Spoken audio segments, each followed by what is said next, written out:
네, 여러분들 제가 오랜만에 연기를 하도록 하겠습니다. 예, 투자를 하려면 기본부터 완벽하게 이겨라! 예, 이 워렌 버핏이 한 얘기인데요. 자, 오늘 박철순 매니저님이 어떤 투자 전략을 오늘 소개해 줄지 우리 박철순 매니저님 만나 뵙도록 하겠습니다. 박철순 매니저님! 네, 안녕하세요. 박철순 매니저입니다. 자, 오늘도 이제 주사부일체를 통해서 여러분들께 어떤 이야기를 드릴까 준비를 하다가 최근에 이제 밸류업 프로그램이 계속 이슈가 되고 있는 상황 속에서 여러분들이 많이 봤던 공시와 관련된 내용입니다. 자사주 관련된 내용인데요. 바로 지금부터 시작해 보도록 하겠습니다. 네. 기업 자사주 관리의 의미인데 기업 자사주가 뭐냐면 기업이 갖고 있는 자체 주식입니다. 그거를 뭐 소각을 할 수도 있고 팔 수도 있고 더 살 수도 있고 이런 것들이 과연 주가에 어떤 영향을 주는지 그리고 어떻게 우리가 전략적으로 접근을 하면 수익을 낼 수 있을지에 대한 내용이라고 보시면 될 것 같습니다. 다음 장 보시면요. 자, 가장 먼저 처음에 자사주 취득 또는 매입 공시가 보통 나옵니다. 그 말은 회사가 자기 주식을 시장에서 사들인다는 의미예요. 매수를 하는 거기 때문에 주가에 당연히 긍정적인 영향을 줄 수가 있겠죠. 그래서 자사주 취득 목적은요. 주가의 안정화 또는 주주가치 제고 그다음에 지분을 더 늘리는 매수를 통해서 지분이 더 늘어나기 때문에 적대적인 M&A를 방어할 수 있는 경영권 방어 기능도 가지고 있습니다. 그리고 이제 스탁옵션 같은 경우를 주기 위해서 매수를 하는 경우도 있는데 뭐 임직원들에게 이제 스탁옵션을 지급하면서 성과급을 지급할 때 미리 주식을 매수해서 성과급을 지급하는 방식도 활용한다라고 보시면 될 것 같습니다. 일단 목적은 아까 말씀드린 이런 내용들이고요. 뭘 보셔야 되냐면 자사주 매입 공시가 나왔다, 자사주 취득 공시가 나왔으면 금액이 어느 정도인지 그리고 전체 유통 주식수 대비했을 때, 주식 총수 대비했을 때 얼마나 많이 매수를 할 거라고 공시가 나와 있는지 부분을 많이 체크를 하셔야 됩니다. 비중이 당연히 높으면 높을수록, 금액이 크면 클수록 더 매수가 많이 들어가는 거기 때문에 그 주가에는 긍정적인 영향을 줄 수가 있는 거고요. 취득 기간도 반드시 확인을 해야 됩니다. 취득 기간이 정해져 있으면 그 기간 안에 매수를 한다는 의미거든요. 그래서 그 기간 안에는 우리가 한번 전략적으로 한번 베팅을 해볼 수 있다. 일정 매매를 해볼 수 있다. 이렇게 보시면 되겠습니다. 다음 장 보시면요. 다음으로 자사주 취득 신탁인데 아까 자사주 취득이랑 좀 달리 신탁은 맡긴다라는 의미거든요. 그래서 금융회사를 통해서 주식을 매수를 한다라는 의미라고 보시면 될 것 같습니다. 금융기관이 대신 자사주를 매입해 주는 게 바로 취득 신탁이라고 보시면 되고요. 취득 예정 주식수는 나와 있지 않습니다. 대신에 취득 금액, 얼마나 매수를 할지에 대한 내용들은 공시로 확인이 가능하다라고 보시면 되겠습니다. 목적은 동일합니다.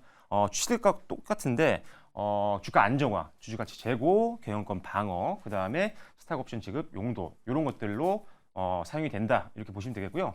역시 똑같습니다. 취득 신탁도 취득과 마찬가지로 발행 주식수 대비했을 때 신탁 예정 주식 수라든지 아니면 신탁 기간 이런 것들을 확인을 하셔야 됩니다.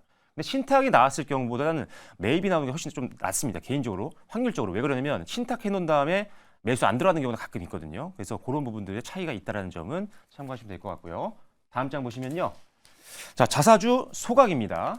일단은 기업이 자기의 주식을 소각하는 것을 이제 소각이라고 하는데 소각 목적은 뭐냐면요. 주가를 방어, 역시나 주가를 부양하고자 하는 의지를 내비치는 거고 그다음에 투자자의 불안 불식, 그다음에 주식 수가 줄어듭니다. 주식을 없애는 거기 때문에 주식 수가 줄어들게 되면 한 주당 가치는 자연스럽게 늘어날 수밖에 없겠죠. 그래서 주당 가치가 상승하는 목적이 있다. 이렇게 보시면 되겠습니다. 자, 발행 주식수가 감소를 하게 되면 자, EPS가 증가하게 됩니다. 왜? 주당 순이익이 늘어날 수밖에 없는 구조죠. 주식수가 줄어들기 때문에. 그래서 EPS가 증가하게 되고 그다음에 PER은 감소하는 효과가 생깁니다. 그럼 당연히 저평가 매력이 부각이 될 수가 있겠죠. 그래서 주가 상승에 유리하다라고 보시면 될 것 같고요. 역시나 PER이 감소를 하게 되면은 주식의 가격이 지금 회사가 벌어들이고 있는 주식수 그 다음에 순이익 대비했을 때 주가가 굉장히 낮게 형성되어 있을 거라는 걸 부각시킬 수가 있기 때문에 일단 저평가 매력이 부각이 되면서 수급 유입 가능성이 높아진다. 그래서 주식이 올라갈 가능성이 높아진다라고 보시면 될 것 같습니다. 역시나 소각 같은 경우도 얼마나 많이 주식을 소각할 것이냐가 중요하겠죠. 많이 소각하면 할수록 주당 가치는 더 늘어나는 구조이기 때문에 더 주가에는 긍정적인 영향을 줄 수 있다. 이렇게 보시면 될 것 같습니다. 네, 다음 장 보시면요. 자, 자사주 취득 신탁 예시를 말씀을 드려볼 텐데 휴젤이 자사주 취득 신탁 공시가 나왔었습니다. 이게 지금 계약 기간은 2월 15일부터 2024년도 8월 14일까지 이 기간 동안에 계약 금액, 요 금액이 매수가 들어올 수 있다라고 보시면 될 것 같고요. 그 다음에 체결 기관은 NH투자증권이다. 이쪽에서 대신 주식을 매입을 한다라고 보시면 될 것 같습니다. 계약 체결 일자는 뭐 그렇게 중요하지 않고요. 그 다음에 현재 지금 가장 중요한 거 계약 기간 그리고 금액입니다. 아까 말씀드린 것처럼 신탁 같은 경우는 주식수가 나오지 않고 금액으로 나온다는 점. 왜? 주식수보다는 이 금액 안에서 주가 계속 변동이 되기 때문에 금액만 알아도 충분히 우리가 이해를 할 수가 있거든요. 그래서 금액이 나와 있다. 그리고 나서 사실 휴젤 같은 경우는 이런 관련된 기업들 내에서도 실적이 굉장히 잘 났습니다. 실적이 역대 최대로 나왔었기 때문에 거기에 자사주 취득 신탁 공시까지 나오니 주가는 어떻게 됐을까요? 다음 장 보시면 확인이 됩니다.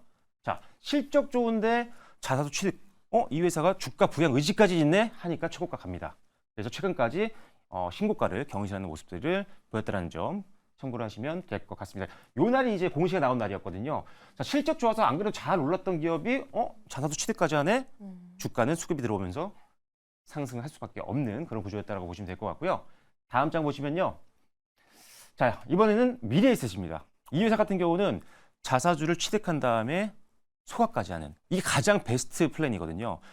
주식을 매입만 하면 끝나는 게 아니라 주식을 매입해서 매수를 한다는 의미잖아요. 매수를 한 다음에 그리고 주가가 올라갔는데 거기서 소각을 함으로써 주당 가치가 올라가기 때문에 주가 더 갈 수 있습니다. 그래서 두 개를 연이어서 하는 기업들이 가장 좋은데 그 대표적인 기업이 바로 미래에셋이었습니다.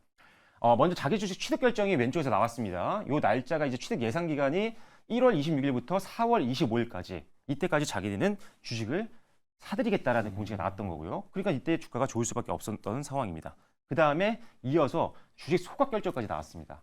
그래서 한 주당 가격은 8,220원 정도 선에서 나왔고요. 소각 예정 금액이 상당히 높습니다. 그래서 취득에 이어서 소각까지 나왔기 때문에 이건 상식적으로 봐도 주가가 올라갈 확률이 굉장히 높았던 상황입니다. 실제적으로 주가를 한번 보도록 하겠습니다. 네, 다음 장 보시면요. 자, 미래에셋 처음에 자사주 취득 공시가 요날 나왔습니다. 그래서 1월 달에 한번 나오고 나서 장대 양봉 나오면서 마무리가 됐고요. 그 다음 날도 급등 계속적으로 주식이 올라가는 모습들이 나왔습니다. 사실 근데 요 공시만으로 이렇게 많이 올랐다고 볼 수는 없어요. 냉정하게 보면 뭐냐면 밸류 프로그램이 사실 최근에 기대가 됐기 때문에 금융주들이 전반적으로 잘 갔습니다. 근데 거기에 미래에셋은 때마침 자사주 취득에 이어서 소각까지 나왔기 때문에 좀 더 이제 갈 수 있는 가능성이 높아졌다는 거죠. 그래서 일단 미래에셋증권 같은 경우는 지금 추세에 조금 상승세가 좀 주춤한 모습을 보이고 있거든요. 하지만 눌림 나왔을 때 또는 다시 한번 고점 뚫고 올라갔을 때는 한 번씩 여러분들이 밸류 프로그램을 수혜를 받을 수 있는 업종으로 한번 공략을 해볼 만한 종목이다. 이렇게 보시면 될 것 같습니다. 네, 다음 장 보시면요. 자, 자사주 처분도 있습니다. 처분은 뭐냐면 안 좋은 거예요, 여러분. 처분 공시 나오면 일단은 피하시는 게 좋습니다. 엄청난 호재가 있지 않은 한은. 왜 그러냐면 자기 회사 주식을 판다라는 의미거든요. 그러니까 갖고 있던 주식을 판대요. 그러면 회사가 파는 이유가 있겠죠. 그 목적이 중요한데 기업이 이 고금리 시기에는 주식을 매도한 다음에 다른 상품을 사는 경우가 있습니다. 왜냐하면 결국 기업들도 자기 자본을 굴려서 수익을 만드는 투자 부서들이 있기 때문에 이런 식으로 이용하는 경우가 있고요. 그다음에 자사주 처분을 하기 시작하면 3개월 내에 취득이 안 됩니다. 그렇기 때문에 호재일 수가 없습니다. 자기 주식 한동안 못 산다는 의미거든요. 그래서 이런 것 때문에 보통 자사주 처분은 우리가 호재가 아닌 악재로 보는 경우가 많다. 실제로 주가가 하락하는 경우가 굉장히 많이 생기는 공시이기 때문에 여러분이 가지고 있는 종목이라거나 아니면 또는 내가 매수를 하려고 준비하고 있는 종목이 이런 공시가 나온다. 그럼 냉정하게 다시 한번 살지 말지를 고민을 해보셔야 됩니다. 자, 포인트는 역시나 비슷합니다. 목적이 뭔지 그리고 발행 주식수 대비했을 때 처분 예정 주식수의 비중이 얼마나 높은지 높으면 높을수록 주가는 더 하락할 확률이 높겠죠. 그만큼 많이 판다라는 의미이기 때문에 그래서 그걸 조심하셔야 되고 처분 기간을 확인하셔야 됩니다. 이 기간 동안 매도가 계속 나올 수가 있기 때문에 차라리 이 기간 끝나고 들어가는 게 더 낫다라고 보시면 될 것 같습니다. 자, 목적이 중요하다고 말씀드렸는데 파는 것 자체는 사실 좋지는 않습니다. 하지만 긍정적일 확률이 좀 있어요. 그게 뭐냐면 미래 성장 동력을 위해서 주식을 팔아서 뭐 시설 투자를 한다거나 또는 R&D에 투자를 한다거나 뭔가 확실한 성장을 위한 목적이 있다라면 그때는 오히려 이 처분 공시가 나오고 주가가 좀 밀렸을 때 매수의 기회가 될 수 있습니다. 하지만 일반적으로 차입금 상황이라든지 차입금 뭐죠? 빌린 돈 갚아야 되는 거잖아요. 이런 것들 재무 상태가 안 좋아서 하는 자사주 처분이라고 한다면 기본적으로 주가가 이미 안 좋을 확률이 높고요. 그리고 이 공시를 통해서 더 주가가 밀릴 확률이 높습니다. 그래서 일단은 차입금 상황이라든지 재무 구조 개선을 위한 자사주 처분이다라고 한다면 일단 여러분들이 좀 부정적으로 좀 보시고 매수는 좀 제한하시는 게 좋겠다는 점 말씀드리면 될 것 같습니다. 그래서 조정 가능성이 높기 때문에 개별 분석을 반드시 하시는 게 좋겠다라고 말씀을 드릴 수가 있겠습니다. 네, 다음 장 보시면요. 자, 자사주 처분 예시입니다. 자, 네오셈이라는 회사가 있습니다. 반도체 관련된 회사고요. SSD 관련된 검사 장비에서는 국내 1위 기업이다라고 보시면 될 것 같습니다. 자, 자기 주식 처분 공시가 나왔었는데 일단은 이때 처분 공시가 나오고 나서 바로 다음날 급락이 나왔습니다. 그런데 오히려 올라갔죠. 이유가 뭐였냐면 그래서 아까 개별 분석이 중요하다고 말씀을 드렸던 거예요. 자, 네오셈 반도체 관련된 회사고 SSD 관련된 국내 1위 기업인데 최근에 반도체 업황이 회복되는 것들이 계속적으로 확인되고 있는 상태이기 때문에 오히려 이럴 때는 주가가 눌렸을 때 매수의 기회가 될 수가 있는 겁니다. 그래서 이런 네오셈 같은 경우는 처분 공시가 나왔지만 오히려 그 이후에 상승 흐름이 나왔었다. 그래서 처분 공시가 나왔다고 해서 100% 다 나쁜 아닙니다. 아까 말씀드린 것처럼 목적이 뭔지 또는 개별적으로 그 기업이 성장 가능성이 있는 기업이라면 오히려 변동성이 생겼을 때 저가 매수의 기회로 이용할 수 있다. 이렇게 보시면 될 것 같습니다. 그래서 반도체 관련된 기업들 처분 공시 나왔을 때는 눌림을 한번 공략해 볼 만한 섹터입니다. 그래서 반도체 기업들을 내가 보고 있었는데 처분 공시가 나왔네. 목적을 한번 확인해 보시고 특별히 문제가 없는 아주 악재가 아닌 이상은 일단 한번 이렇게 저가 매수의 기회로 한번 활용을 해 보시면 좋을 것 같습니다. 네, 다음 장 보시면요. 자, 또 하나 있습니다. 대한해운입니다. 대한해운. 자, 이 회사는 전혀 다른 모습들의 공시와 흐름들이 나왔습니다. 자, 일단 자사주 처분 공시가 나왔는데 처분 예정 기간은 1월 19일부터 1월 19일입니다. 그냥 한 번에 다 판다라는 의미죠. 그래서 일단 안 좋은 공시가 나왔었는데 그날이 바로 요 날이었습니다. 자, 고점에서 처분 공시가 나와버리니까 바로 급락으로 이어지는 모습들이 확인이 되고 있죠. 그래서 일단 거기다가 실적이 일단 작년에 소폭 역성장을 했고요. 거기다가 4분기 실적은 손실이 났습니다.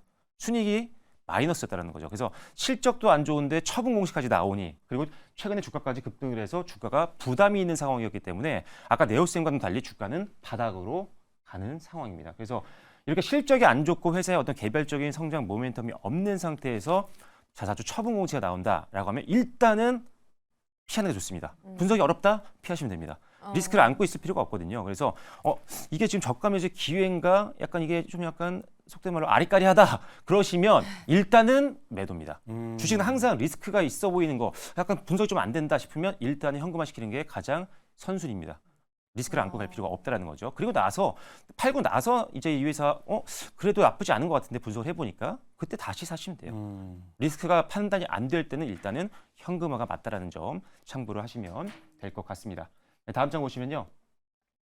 자, 제가 항상 마지막에 요 멘트를 항상 적어드립니다. 네. 기업 분석이 1순위. 여러분 아무리 좋은 테마가 있고 이슈가 있어도요. 결국 기업의 어떤 실적 성장이라든지 어떤 미래의 어떤 가치 이런 것들을 이길 수는 없습니다. 오늘 앞서서 저희가 이슈를 말씀드리면서 초전도체 관련된 내용들도 말씀을 드렸었는데 아직은 실체가 없죠. 실적이 나오고 있는 기업이 없습니다. 지금 상태에선. 그런 테마주들은 물론 기술적으로 여러분들이 접근해서 수익을 낼 수도 있지만 기본적으로 여러분들이 갖고 있는 포트폴리오 내에서는 비중을 많이 늘 필요가 없습니다. 결국 실적의 주가는 수렴하기 마련이기 때문에 항상 기업 분석이 1순위고요. 가장 우리가 봐야 되는 건 숫자입니다. 특히나 시장이 안 좋을 때는 숫자를 많이 봐야 되는 그 이유가 뭐냐면 사람들이 심리가 좀 약해집니다. 자, 주가가 막 변동성이 있고 주가가 막 하락하고 있어요. 증시 자체가 밀리고 있을 때는 사람들이 적극적으로 매수하기 좀 어려운 상태예요. 그렇다면 믿을 수 있는 회사를 살 수밖에 없는 건데 그렇다면 우리가 믿을 수 있는 건 딱 하나입니다. 기업 실적이죠. 숫자가 확인되는 기업들을 먼저 살 수밖에 없는 상황이기 때문에 주가가 좀 밀리거나 또는 변동성이 있는 장에서는 기업 실적이 넘어가는 올라가고 있는 종목들을 사시는 게 좋고요. 연간 실적을 반드시 체크를 하시고 그다음에 이어서 분기 실적도 성장하고 있는지 연간 실적이 늘고 있는데 만약에 분기 실적이 잠깐 안 좋을 수도 있어요. 연말에 뭐 일회성 경우 같은 게 나오면 4분기 실적이 안 좋게 나오는 경우들이 있거든요. 그런 경우는 오히려 저가 매수의 기회가 될 수 있습니다. 그래서 실적이 좀 잘 나오는 기업들 중에 일회성 비용으로 밀리는 종목들도 여러분들이 보시는 게 좋고요. 연간 실적, 분기 실적 좋고 그리고 PR이라든지 PBR이 상대적으로 낮게 평가되어 있는 저평가 종목들이 요새 최근 계속적으로 올라가고 있는 상황이니까요. 그런 기업들을 먼저 우선적으로 여러분들이 보시는 게 좋을 것 같습니다.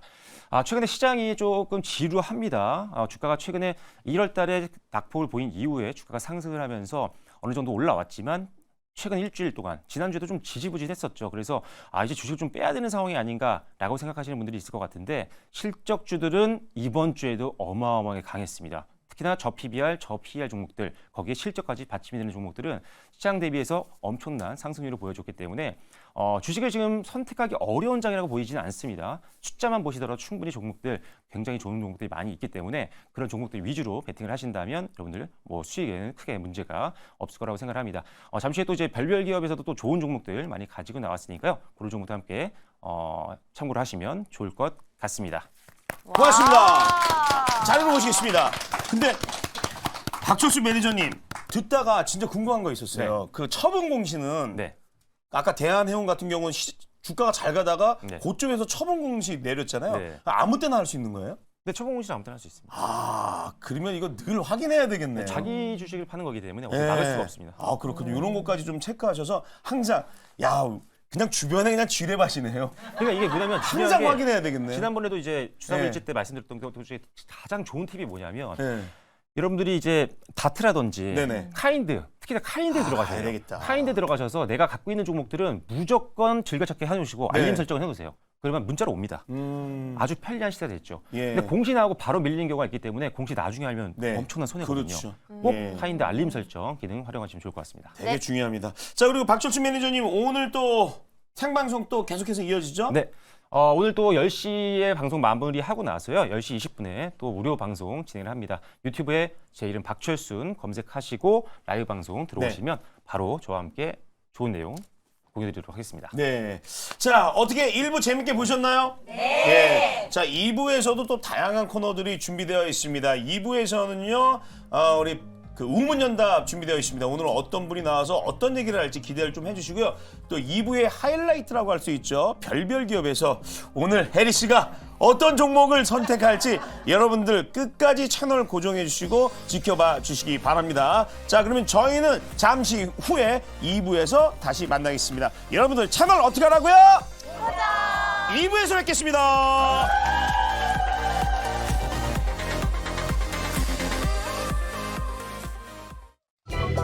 본 방송은 투자 판단을 위한 조언일 뿐 투자 결정과 결과에 대한 책임은 투자자 개개인에게 있음을 알려드립니다.